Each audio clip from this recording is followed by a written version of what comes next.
골목은 숨을 쉬지 않았어요. 가로등 아래엔 바람조차 머뭇거렸죠. 서연은 하얀 가방을 꼭 끌어안은 채 집으로 향했어요. 낯선 발자국이 따라붙고 있었죠. 뒤돌아보면 사라지고 걷기 시작하면 다시 들려왔어요. 공기가 무겁게 눌려 있었어요. 거리의 소음이 멎자 숨소리 하나가 또렷이 울렸죠. 그녀는 발끝으로 뛰었어요. 신발 밑창에서 끈적한 물기가 튀었어요. 그건 빗물이 아니었어요. 밤의 온도는 서서히 피해 냄새로 물들고 있었어요.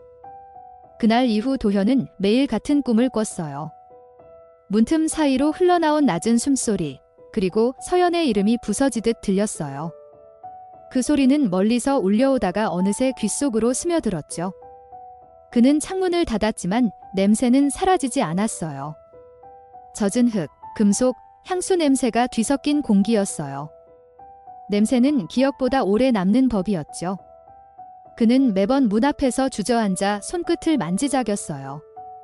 그 손끝엔 아직도 누군가의 체온이 남아 있었어요. 도현은 마지막 통화를 되뇌었어요. 곧 집에 갈게 그 한마디가 모든 시작이었죠. 경찰은 실종이라 했지만 그는 알았어요. 그녀는 사라진 게 아니라 묻혔다는 거려. 밤마다 옥상 난간에 앉아 도로를 내려다봤어요. 아래에선 개 짖는 소리가 퍼지고 그 소리 뒤로 차가운 쇳소리가 덧붙었어요. 그건 삽이 땅을 긁는 소리였어요. 그는 그 소리를 들을 때마다 심장이 미세하게 멈췄어요. 누군가 아직 그 자리에 있었어요.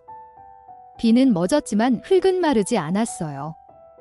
성주는 작업복을 입고 낡은 삽을 움켜쥐었죠. 그의 눈은 감정이 없었어요. 움직임은 기계적이었고 호흡은 일정했어요. 묻는다는 건 단순한 행위가 아니었어요. 그는 흙을 덮으며 중얼거렸어요. 다시는 돌아오지 않게 목소리는 낮았고 공기는 그 말을 삼켰어요. 한참 뒤 그가 고개를 들었을 땐 밤하늘이 잿빛으로 변해 있었어요. 별빛조차 시선을 돌린 듯 했어요. 며칠 후 골목에선 이상한 냄새가 났어요. 주민들은 하수구 탓이라 했죠. 하지만 그 냄새는 땅 아래에서 올라오고 있었어요. 냄새엔 온도가 있었어요. 뜨겁고 눅눅하고 익숙했죠. 아이들이 코를 막고 지나가며 놀랐어요. 누군가는 경찰에 전화를 걸었지만 신호음만 울렸어요. 바람이 불 때마다 냄새는 살아 움직였어요. 마치 묻힌 무언가가 스스로를 기억하라 말하는 것 같았어요. 서연의 친구 지혜는 흙냄새 속에서 향수를 느꼈어요. 그것은 서연이 쓰던 브랜드였어요. 향기와 피의 냄새가 뒤섞인 묘한 리듬이었죠. 그녀는 비닐 장갑을 끼고 그 자리를 더듬었어요. 손끝에 닿은 건 부드러운 천조각이었어요. 천은 아직 젖어 있었어요. 그리고 그 위에 머리카락이 한 올 붙어 있었죠. 바람이 불자 머리카락이 미세하게 흔들렸어요. 마치 살아있는 듯 움직였어요. 지혜의 숨이 멎었어요. 조사가 시작됐지만 진실은 늦게 움직였어요. 경찰의 손전등이 땅을 비췄고 흙이 갈라지며 냄새가 폭발했어요. 그 냄새 속엔 수많은 기억이 섞여 있었어요. 울음, 비명, 그리고 용서받지 못한 약속들. 땅속에서 나온 건 한 사람의 시계였어요. 시간은 그날 이후 멈춰 있었어요.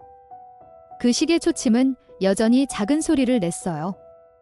톡, 톡, 그건 살아있던 순간의 잔향이었어요. 도현은 현장을 멀리서 지켜봤어요. 경찰 테이프 너머로 바람이 흔들리고 냄새가 밀려왔어요. 그는 입술을 깨물었죠. 기억이 냄새로 되살아났어요. 그녀가 웃으며 내민 손, 향수, 마지막 인사, 모든 게 공기 속에 남아 있었어요. 그는 그 자리에 무릎을 꿇었어요. 그리고 낮게 중얼거렸어요. 이 냄새가 사라질 때까진 잊지 않겠어요. 그의 눈가에 흙먼지가 붙어 반짝였어요. 밤은 또다시 닫혔어요. 골목의 불빛은 하나둘 꺼졌죠. 냄새는 여전히 그 자리에 남아 있었어요. 그건 흔적이 아니라 경고였어요. 지나가는 사람들은 이유를 모른 채 속삭였어요. 이상하게 차가운 골목이야. 그리고 조금 더 걸은 뒤 그들은 다시 코를 막았어요. 냄새는 멀리까지 따라갔어요. 아무도 모르게, 아주 조용히, 하지만 확실하게. 아범이 말했죠. 기억은 냄새로 남는 법이에요. 눈으로 본 건 잊혀도 냄새는 진실을 숨기지 않죠. 다크아님은 고개를 끄덕였죠. 그 밤의 공기, 아직 사라지지 않았어요. 아범의 목소리가 낮게 이어졌어요. 이건 단지 한 사람의 광기가 아니었어요. 무관심이 만든 또 하나의 그림자였죠. 아친 여러분, 오늘의 이야기가 낯설지 않다면 그건 우리가 같은 공기를 마시고 있기 때문이에요. 이번 다크한 나이트메어는 여기까지입니다. 끝까지 청취해주셔서 감사합니다. 작은 댓글, 구독과 좋아요로 힘을 보태주시면 큰 응원이 될 거예요.